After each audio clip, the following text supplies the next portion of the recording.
Marami nagtatanong tungkol sa sugar syrup natin, kung paano daw gagawin. So, dito sa bahay, yung ginagawa ko is 2 cup ng sugar, 1 cup ng tubig. Pakuluan lang natin to.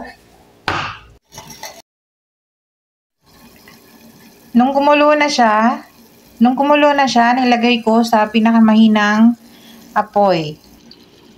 Then, nagpiga ako ng konti lang. Diba kasama pa yung ano?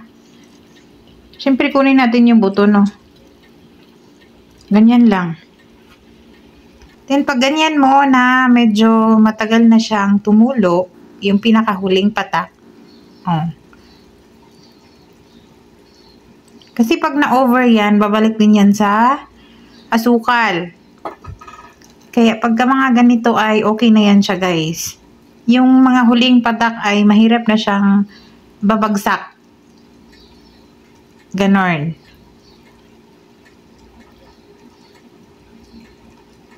Kasi magsiset pa yan lalo pagka ano. Pagka lalamig. Okay na yung ganyan. Siguro pinakuluan ko yan ng mga 6 to 7 minutes. Okay na yan siya. Palamigin na natin. At pag lumamig na siya, pwede na siyang ilagay or i-transfer sa desired container. Meron pa akong natirang sugar syrup na konti, so in-add ko na lang yan. And then ilagay ko yan sa fridge.